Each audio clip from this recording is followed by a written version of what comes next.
Sabdamu adalah kebenaran, hukummu kebebasan. Selamat pagi semuanya. Beberapa waktu yang lalu saya ikut hari studi para pasur OSC. Salah satu yang menjadi narasumber adalah yang di sebelah saya, Pastor Elvin OSC. Beliau ini pernah belajar soal spiritualitas di Universitas Gregoriana Roma. Nah, dalam hal studi itu dikatakan bahwa seorang beriman supaya profesional memang harus dihidupi, didasari oleh yang namanya spiritualitas. Maka yang namanya spiritualitas itu penting, tetapi yang penting itu enggak dengan sendirinya diminati.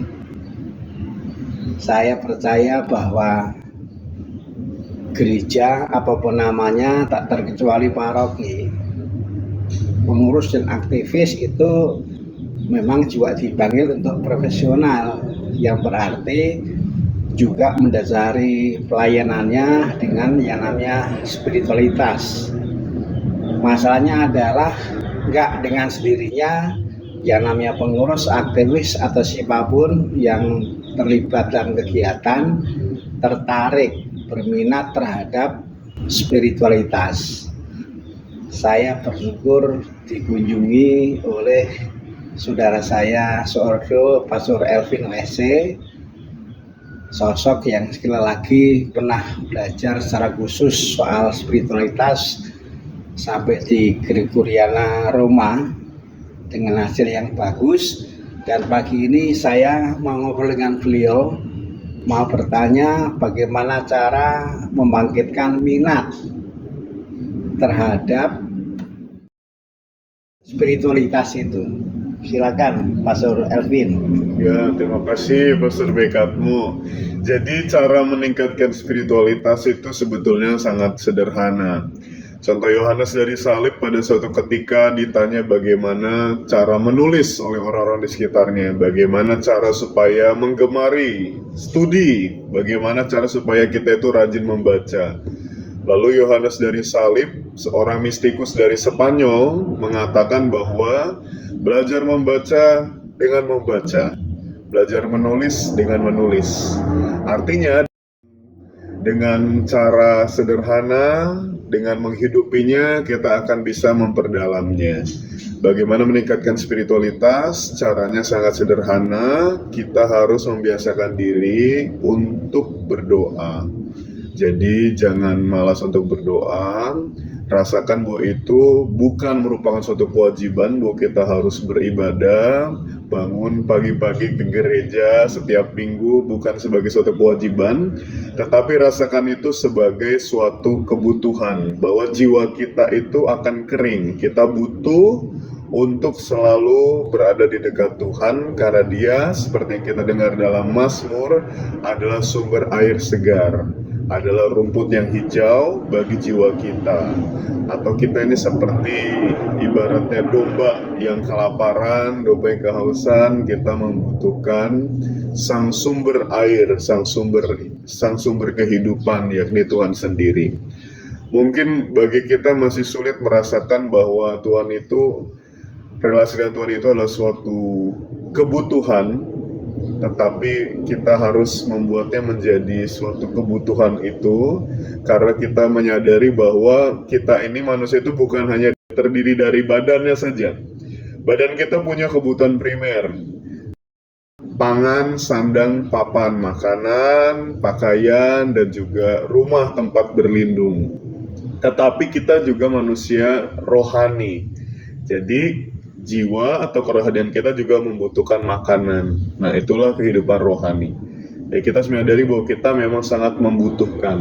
Kesadaran akan kebutuhan spiritual membuat kita itu bisa punya minat untuk memperdalam hidup spiritual.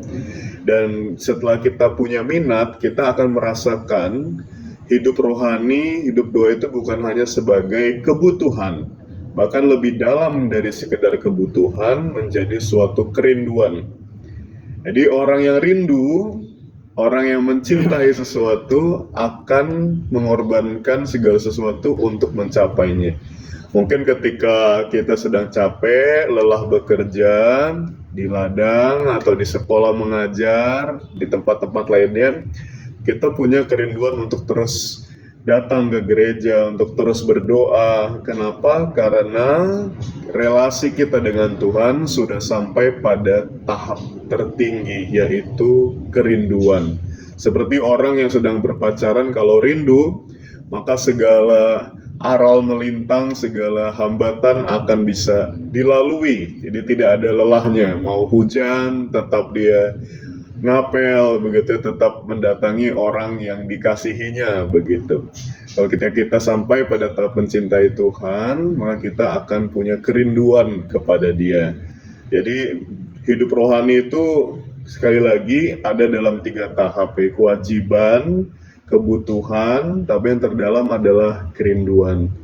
Untuk sampai pada kebutuhan, kita harus sekali lagi menyadari betapa kita ini adalah makhluk rohani yang membutuhkan santapan jiwa.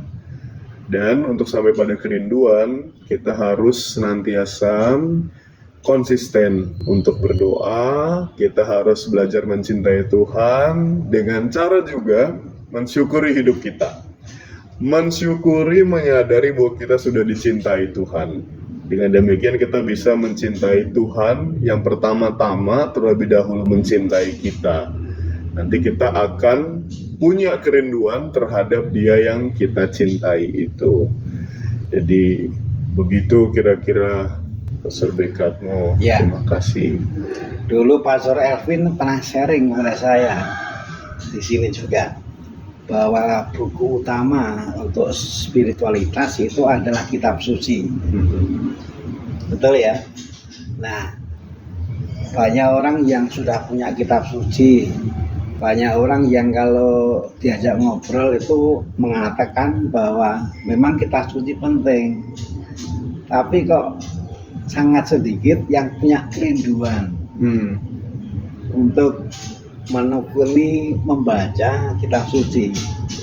Nah, bagaimana cara membangkitkan minat yang terungkap dalam bentuk kerinduan terhadap kebiasaan membaca kitab suci? Saya membayangkan kalau saja yang namanya para pengurus, para aktivis gereja itu punya kebiasaan membaca kitab suci, pasti itu juga akan berpengaruh terhadap pelayanannya. Tapi kalau nggak punya kebiasaan baca kitab suci, itu juga akan berpengaruh. Nah, jadi pertanyaannya adalah bagaimana membangkitkan kerinduan untuk tekun membaca kitab suci. Ya, terima kasih Pastor Bekatmo.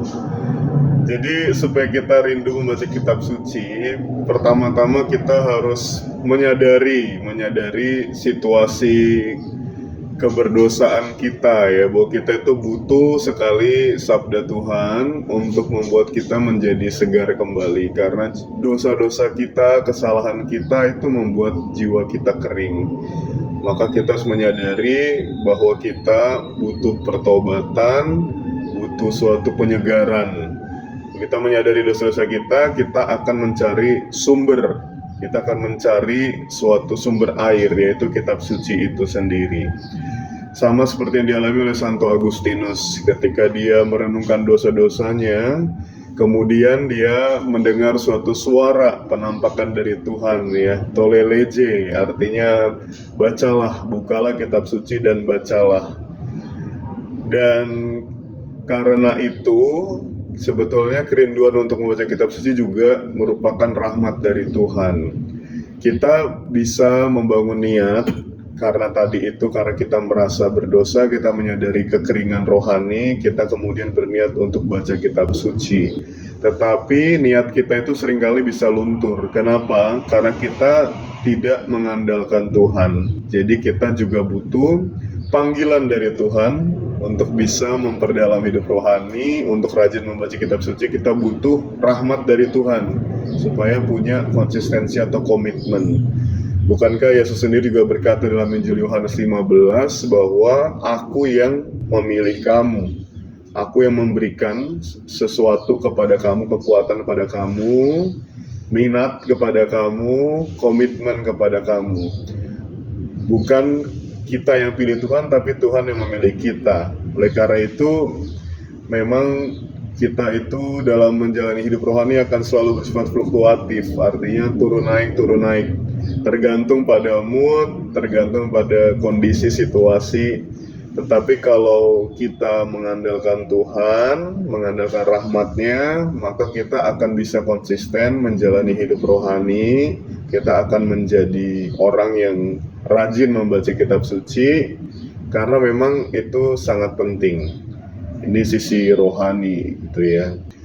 Sisi intelektual mungkin kita juga bisa menjadi orang yang mencintai kitab suci kalau kita punya kerinduan untuk memahami arti dari pesan Tuhan, dari sabda Tuhan. Karena ketika kita memahami itu, mengetahui artinya, mempelajarinya secara eksegetis, artinya tahu memang tafsiran-tafsiran ayat dalam kitab suci, percaya atau tidak, memang hidup kita akan terasa lebih bersemangat, lebih menarik. Jadi kita bisa juga mengkontekstualisasikan atau merelevansikan ayat-ayat tersebut di dalam kehidupan kita. Dan ayat-ayat itu niscaya akan memberikan kita pegangan, pedoman, dan juga bahkan solusi atas berbagai problem. Nah, jadi ini kesadaran yang tidak melulu spiritual, tapi juga intelektual. Kalau kita menyadari secara intelektual betapa penting kitab suci, maka kita bisa punya kerinduan untuk terus membaca kitab suci. Bagaimana cara supaya rajin baca kitab suci? Pertama-tama kita harus mencoba dulu. Tidak akan mungkin ada kerinduan tanpa kita pernah mencobanya. Bacalah terus, dan lama-lama kita akan merasa ketagihan, haus akan Tuhan, begitu ya. Terima kasih. Baik, terima kasih Pastor Elvin. Saya setiap ketemu Pastor Elvin selalu mengatakan saya kepengen belajar ilmu dari Pastor Elvin, dan selalu bersyukur karena Pastor Elvin selalu tersedia. Nah, pagi ini saya bersama yang lain bersama-sama belajar dari Pastor Elvin mengenai bagaimana membangkitkan minat terhadap spiritualitas, membangkitkan minat terhadap buku utama untuk spiritualitas, yaitu kitab suci. Nah, semoga kita punya kerinduan, semoga kesadaran akan dosa kita olah, bukan untuk minder, bukan untuk nangis, tetapi untuk rindu terhadap firman yang juga bermanfaat untuk memberi solusi supaya hidup menjadi lebih baik. Terima kasih, Pastor Elvin. Terima kasih. Perlihatkanlah kepadaku, ya Tuhan, petunjuk-petunjuk ketetapan-Mu. Aku hendak memegangnya sampai saat terakhir. Buatlah aku mengerti, maka aku akan memegang hukum-Mu dengan segenap hati. Aku hendak